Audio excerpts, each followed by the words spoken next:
Olá pessoal, seja bem-vindo a esse curso de discipulado. O objetivo desse curso de 15 aulas é trazer um pouco sobre as doutrinas básicas da fé cristã. Aquilo que todo mundo deveria saber quando começa a caminhar com Cristo Jesus.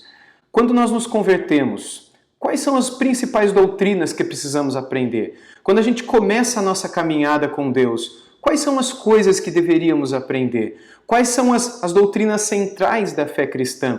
O que é que todo cristão, no início de sua fé, deveria conhecer? Bem, esse é o objetivo desse curso. Não é um curso sobre discipulado, mas é um curso de discipulado. É um curso tanto para você crescer mais e conhecer mais acerca de Deus, mas também para você compartilhar com amigos, um curso para você fazer com amigos. Talvez fazer com familiares, fazer com novos convertidos, ou de repente um colega seu que deseja conhecer um pouco mais da fé cristã, ou de repente a pessoa que está chegando na igreja e quer conhecer um pouco mais sobre doutrinas, ou simplesmente um cristão comum, um cristão simples, que deseja conhecer um pouco mais da palavra e que nunca teve oportunidade de estudar as doutrinas básicas da fé cristã.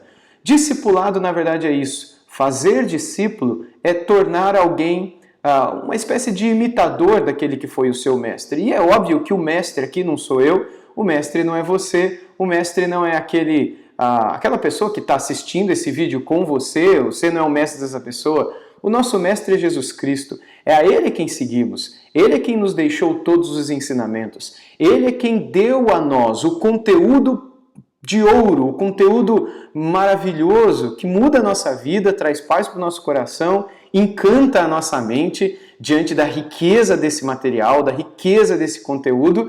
E para nós é uma alegria quando começamos a imitá-lo, quando começamos a segui-lo, quando começamos a, passo a passo, sermos transformados à imagem dele, às palavras dele, o nosso coração se alegra, não só pelo conhecimento obtido, não só pelas informações que recebemos nessa caminhada com Cristo, mas acima de tudo, pela transformação do nosso caráter, pela transformação do nosso coração, pela transformação do nosso ser. Muito bem, esse é o objetivo desse curso. E ao longo dele nós nos valeremos desse livro, o livro Um Guia para a Nova Vida. Esse livro foi publicado pela editora Concílio no ano de 2017 e foi um livro que eu escrevi, em princípio, com o objetivo de ser usado no discipulado cristão da igreja em que eu sou pastor, mas acabou se tornando um livro e como um livro hoje tem sido usado por muitas igrejas e muitas pessoas têm adquirido para justamente usá-lo no discipulado cristão. Esse é o material do qual me valerei para poder caminhar com vocês. Recomendo que vocês tenham esse material para acompanhar esse curso. O livro é um pouco mais completo, obviamente. Nesses 15 vídeos nós não contemplaremos tudo que está aqui no material escrito, publicado, mas os vídeos ajudarão você a caminhar junto com o livro e te ajudarão, sem dúvida nenhuma, a conhecer um pouco mais e de um modo um pouco mais abrangente aspectos que aqui no livro são tratados. Muito bem, você pode encontrar esse livro aqui tanto no site da editora Concílio, quanto também no meu site wilsonporte.org. Você vai ver o link da descrição aqui abaixo desse vídeo, wilsonporte.org. Você pode adquirir e receber na sua casa o livro Um Guia para a Nova Vida, Doutrinas Básicas para o Discipulado Cristão. Muito bem, pensando um pouco sobre discipulado, o que é discipulado? Onde nasce o discipulado cristão?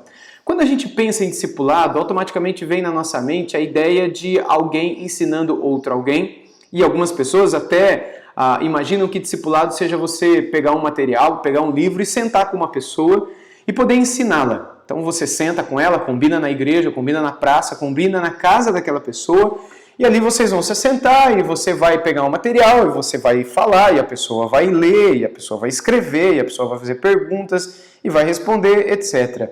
Mas discipulado é muito mais do que isso. O discipulado, além de ser algo formal, algo agendado, algo comprometido, deve ser algo também informal, algo vivido.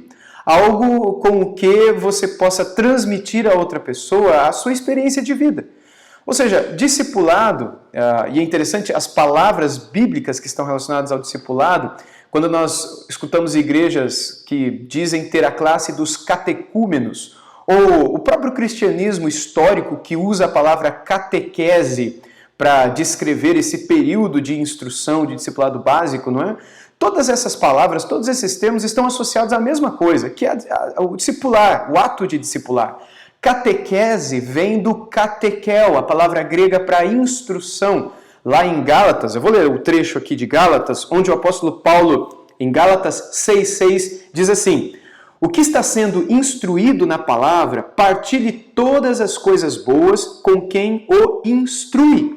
Ou seja, quando você está instruindo uma pessoa, você está catequizando essa pessoa. Essa palavra instruído e instrui aqui de Gálatas 6,6 é a palavra catequel. É a palavra que está associada com a instrução, com transmitir a outra pessoa aquilo que um dia você mesmo recebeu. Porque aquilo que recebemos não deve ficar só com a gente. Não é algo para nos alegrar, para encher a nossa mente e morrer em nós. Nós recebemos para transmitir. Nós recebemos para comunicar, nós recebemos para entregar aquilo que mudou a nossa vida e transformou o nosso próprio coração. Portanto, catequel, instrução, no Novo Testamento, bem como a palavra didaquê, que está associado também ao ensino, são palavras que estão relacionadas ao viver cristão e não meramente a uma agenda que você faz com alguém.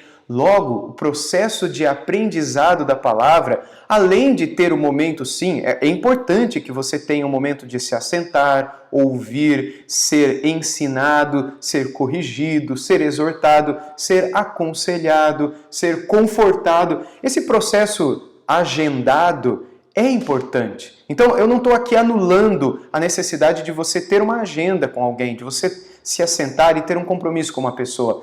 Mas o que eu quero dizer para você é que não pode morrer ali. Por exemplo, na minha igreja eu vou fazer discipulado todo domingo de manhã. Ou eu tenho um amigo que vai fazer discipulado comigo e a gente combinou toda quinta-feira à noite se encontrar para fazer discipulado, para ele me catequizar, para a gente ter um tempo de catequel, para ter um tempo de catequese, um tempo de ensino, um tempo de instrução. Mas entenda, você não pode depender só daquela quinta-feira à noite, ou só do domingo de manhã, ou só daquele momento. O aprendizado cristão é uma vida, porque o discipulado é uma experiência de relacionamento com Cristo Jesus. Quando a gente está no processo de discipulado, entenda isso, você está num processo de aprendizado de alguém, você está conhecendo alguém, você está entrando num relacionamento com uma pessoa, e essa pessoa é Jesus Cristo, é Jesus de Nazaré. E um relacionamento não se faz apenas de um encontro semanal. Você não ganha intimidade com alguém encontrando-se apenas no domingo com essa pessoa, mas todos os dias, conversando com essa pessoa, ouvindo essa pessoa, conhecendo o que ele gosta, o que ela gosta, o que ele ensina, o que ela ensina, a vida, enfim, você precisa de um relacionamento com essa pessoa. Logo, catequel, instrução, discipulado, para você que está aprendendo, para você que está caminhando e querendo conhecer mais dessas doutrinas básicas da fé cristã, exigirá muito mais do que um vídeo, muito mais do que um livro, muito mais do que um momento na semana. Exigirá o dia todo, exigirá toda uma vida de comunhão, de intimidade, de busca. Assentar-se para aprender, assentar-se para ser alimentado é apenas parte do processo, é apenas um momento que é um dos mais importantes, instituído pelo próprio Senhor. Ele mesmo discipulou, ele mesmo teve momentos de parar, se assentar e ensinar aqueles que estavam assentados à sua frente, aprendendo dele. Então esse momento é muito valioso de você sentar com alguém e aprender, mas não pode parar só ali. Você precisa, ao longo do seu dia, trazer as suas crises, as suas dúvidas, os seus temores, enfim, a sua vida como um todo para o discipulado, para a instrução, para o momento de ser ensinado e transformado à imagem daquele que está ensinando todas as coisas a você. Essa pessoa que talvez esteja te ensinando, o teu discipulador, o teu catequizador, o teu amigo que está sentando com você para poder te ensinar essas doutrinas centrais da fé cristã, ou se você está sozinho assistindo esse vídeo, querendo aprender mais sobre a palavra, entenda, essas pessoas, somos apenas um meio, mas nós não somos o seu mestre. O mestre é Jesus Cristo, é dele que aprendemos, é com ele que somos corrigidos, é ele que ensina a gente. É ele que muda a nossa vida, é ele que nos ajuda a aprender a caminhar de um jeito diferente nesse mundo.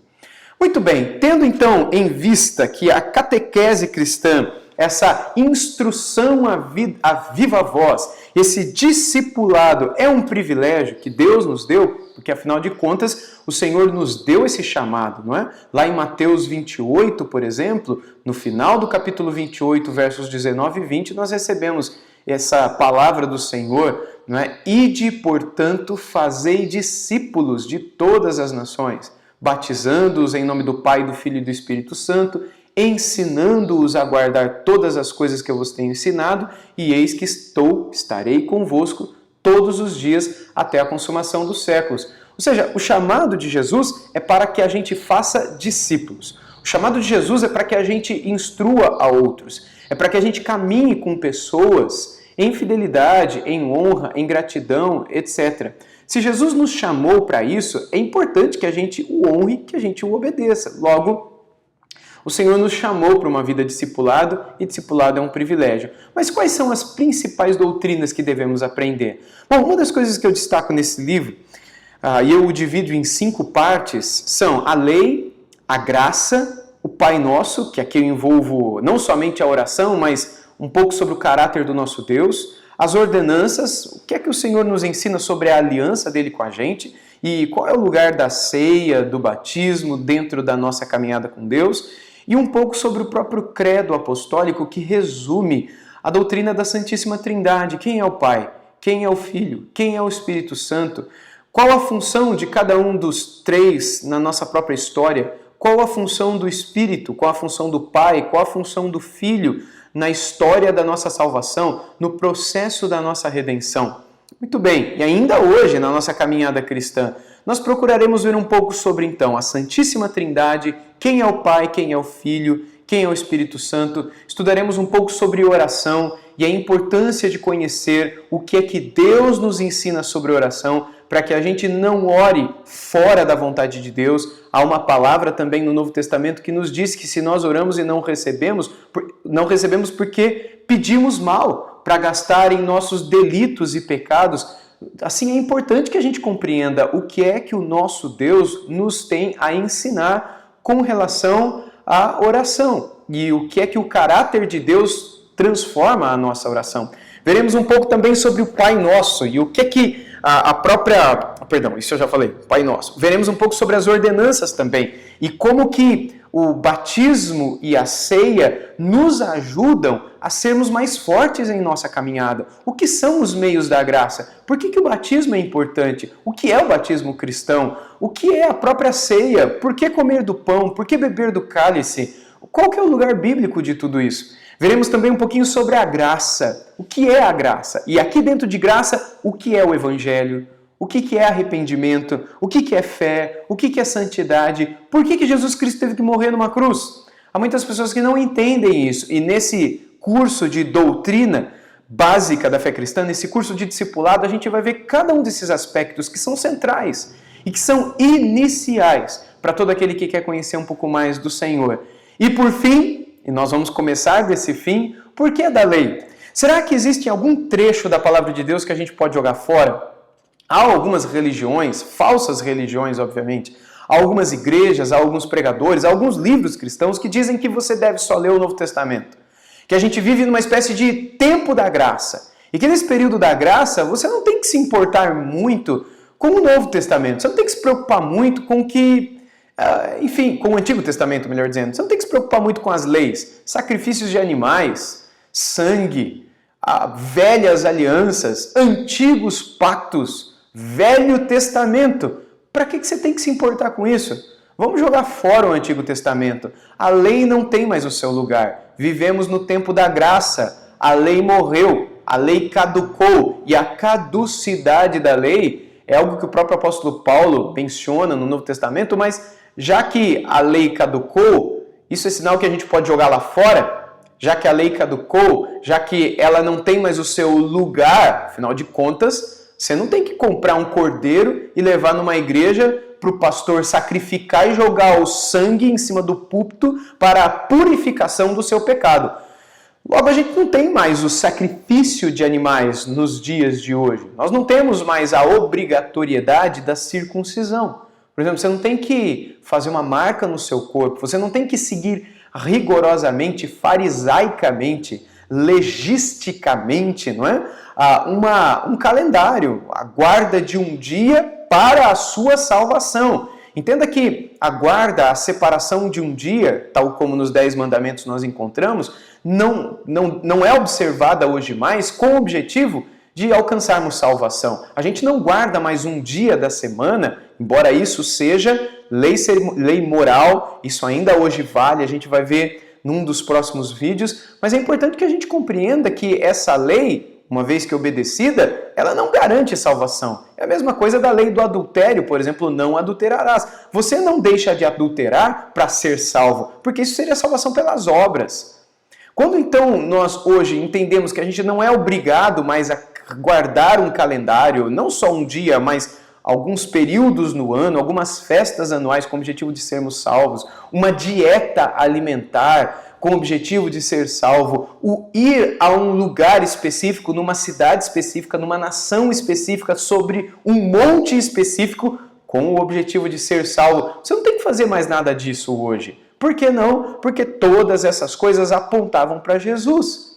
Mas já que a gente não precisa fazer mais nada disso, já que nós não sacrificamos mais animais, já que as leis escritas lá no 3º livro da Bíblia, o livro de Levíticos, embora não só lá, há alguns trechos também em Números, há alguns trechos em Deuteronômio e há alguns poucos capítulos no livro de Êxodo. Já que essas leis, elas não devem mais ser aplicadas no dia de hoje, principalmente as leis cerimoniais que apontavam para o sacrifício de Cristo, as leis do sangue, as leis das mortes dos animais, então vamos jogar fora? É óbvio que não.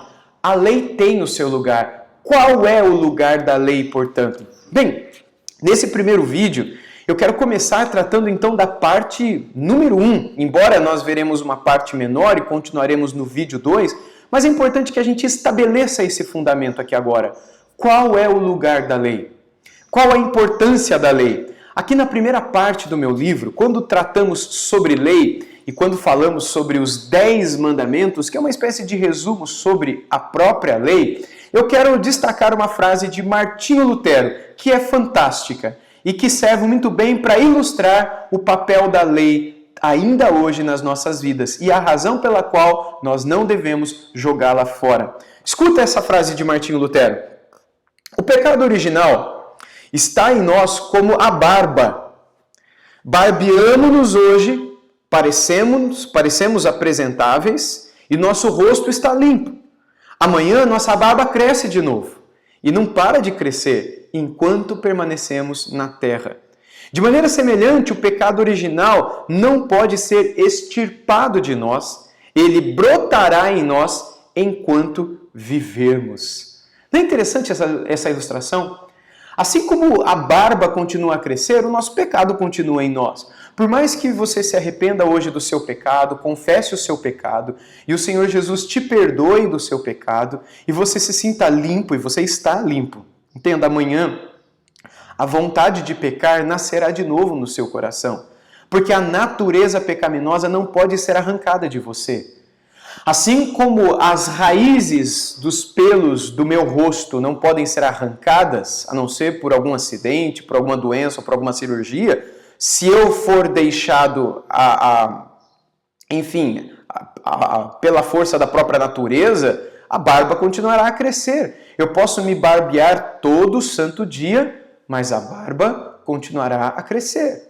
Assim, a nossa natureza pecaminosa fará brotar dentro de nós o desejo de pecar todos os dias. Isso não vai acabar, isso não vai morrer. E essa é a razão pela qual a lei é importante. Porque a lei é o que nos lembra, dia após dia, o que é pecado. É a lei que nos recorda, dia após dia, que a barba está crescendo. A lei é o espelho que todas as manhãs me faz enxergar que esses pontos no meu rosto são desagradáveis a Deus. Que esses pontos de pecado que brotam do meu coração são desagradáveis a Deus. E o que é, na palavra de Deus, que me diz o que é pecado, o que é mentira, o que é adultério, o que é cobiça, o que é idolatria, etc. A lei. É interessante, então, e é importante que a gente compreenda aquilo que o apóstolo Paulo descreveu em 1 Timóteo, capítulo 1, versículo 8 a 11. Eu vou ler esse trecho da palavra para você. Se você tem Bíblia, anote na sua Bíblia, faça aí um destaque em 1 Timóteo 8, 11. Faça anotações no rodapé da sua Bíblia ou na margem da sua Bíblia. As minhas Bíblias são todas marcadas, grifadas. A nossa Bíblia é feita para ser um livro de estudo, um livro de alimento e um livro de memórias também. Daqui a alguns anos você abrirá nessa página da tua Bíblia e se recordará desse trecho que um dia você estudou. Ou se você tem um caderno, um livro, um Moleskine, né? Aquele caderninho de anotações, ou esses outros livros que são a cópia do Moleskine, sabe essas agendinhas que a gente compra para poder fazer anotações e guardar os nossos estudos pessoais? Vai anotando tudo isso, vai acompanhando com essas ideias que surgem, e esse é o texto que eu gostaria de ler agora, sobre o qual eu peço que você faça anotações. 1 Timóteo, capítulo 1, versos 8 a 11. Veja que interessante. Sabemos que a lei é boa se alguém a usa de maneira adequada.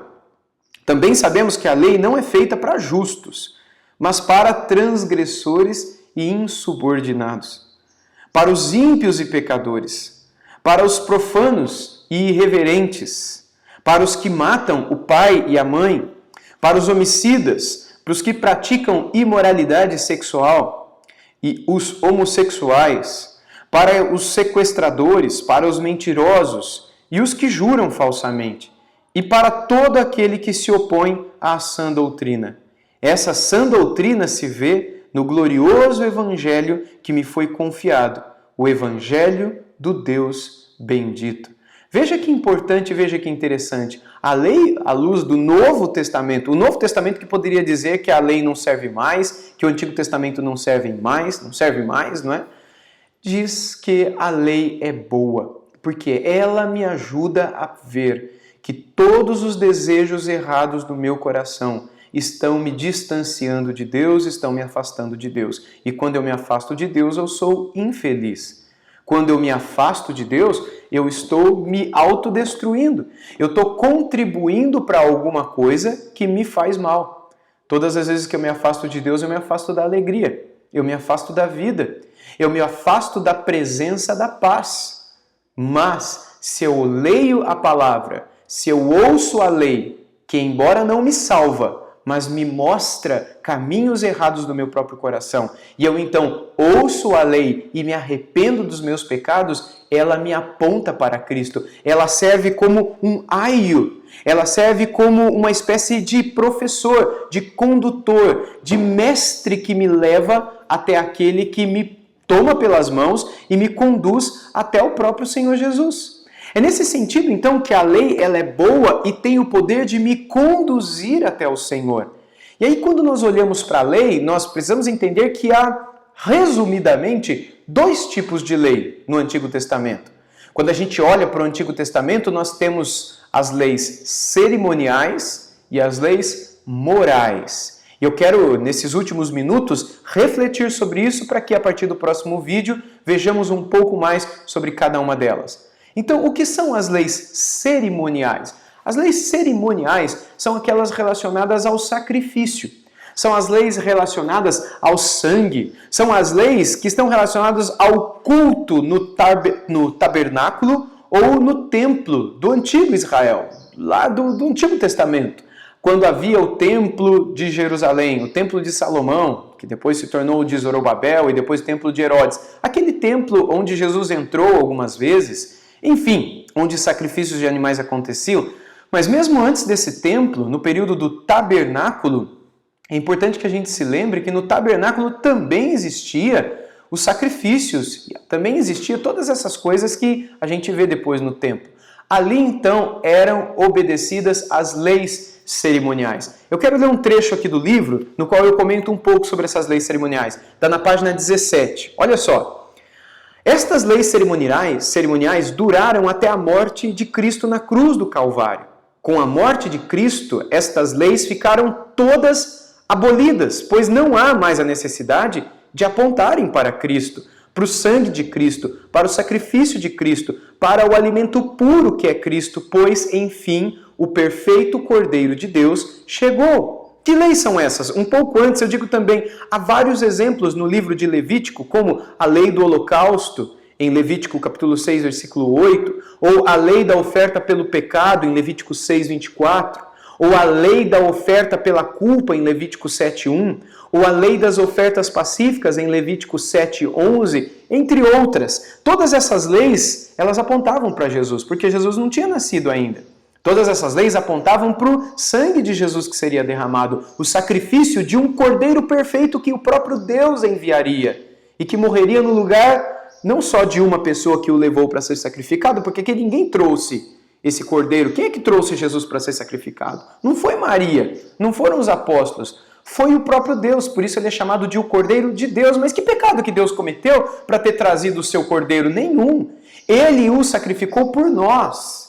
Mas antes que o Cordeiro de Deus fosse sacrificado, cada um trazia o seu cordeiro. E quando esse cordeiro era sacrificado pelo próprio pecador, pelo próprio cara que trouxe o cordeiro para ser sacrificado.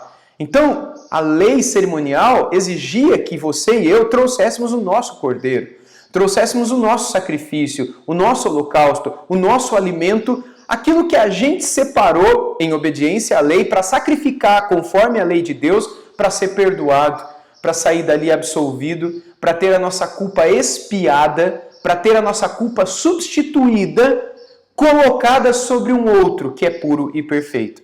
Isso é importante. Por outro lado, nós temos as leis morais. Se por um lado as leis cerimoniais, por conta de estarem envolvidas com a cerimônia do culto, foram abolidas na morte de Cristo, lembra quando Jesus estava na cruz, o véu se rasgou de alto a baixo?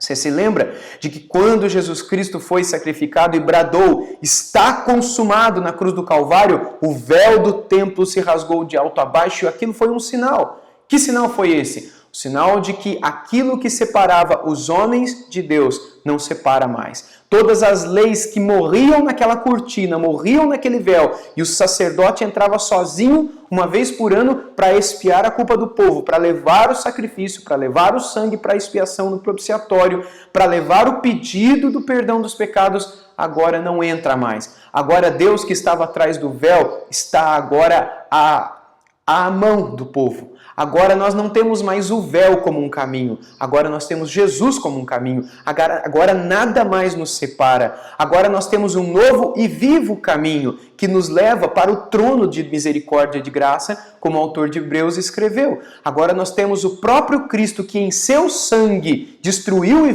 o véu e constituiu um novo meio de chegarmos até a presença de Deus. Então, tudo aquilo que morria no véu, que chegava no véu, que apontava para o véu e para aquilo que estava atrás, que era o perdão, que era o sacrifício perfeito, que era a expiação completa, a purificação perpétua não existe mais. Então esqueça querer obedecer e agradar a Deus por meio de um legalismo, por meio de uma obediência estrita. Nós obedecemos porque amamos a Deus. Nós procuramos fugir do pecado e obedecer a palavra de Deus, não porque a gente quer ser salvo, mas porque nós somos criados para Deus. E a obrigação nossa, número 1, é a obediência. Nós somos criados para a boa obra, para as boas obras. Mas a Bíblia não fala só das leis cerimoniais, mas falam das leis morais também. E preste muita atenção. Nós vamos encerrar com isso. As leis morais, elas não foram abolidas na cruz do Calvário. Elas não foram abolidas com o véu sendo rasgado. Quais são as leis morais? Bem, elas se resumem, embora não estejam apenas ali, mas elas se resumem principalmente nos 10 mandamentos. Quando nós olhamos para o não matarás, isso morreu na cruz do Calvário. Não adulterarás. Depois da cruz do Calvário todo mundo pode adulterar. Não terás outros deuses diante de mim. Será que com a cruz do Calvário isso acabou? Então veja, os 10 mandamentos, eles permanecem ainda hoje. Essa lei não morreu. A lei moral, portanto, continua vigente, embora a lei cerimonial não mais. Você não tem mais que obedecer sacrificar um animal no templo. Você não tem mais que levar uma pomba, uma rolinha, uma pombinha, ou um cordeiro, um touro, enfim, um novilho para ser sacrificado. Não tem mais. Acabou, caducou. Mas você tem que continuar obedecendo à lei moral. Você não pode adulterar, você não pode dar falso testemunho, você não pode cobiçar. Quando nós entendemos isso, nós compreendemos que todas as leis, sejam as morais, sejam as cerimoniais, elas apontam para um só lugar, que é Jesus. Olhando para Jesus, nós olhamos para o pecado que a lei nos afirma estar ali e nós pedimos perdão. Nós nos arrependemos e, uma vez arrependidos, suplicamos que Ele nos purifique e nos transforme, para que a gente, então, com a graça de Deus, consigamos dizer não para tudo aquilo que nasce dia após dia no nosso coração. O único pedido que a gente deve fazer é: Senhor, nos ajude, porque sem a sua graça será impossível. Até o próximo vídeo.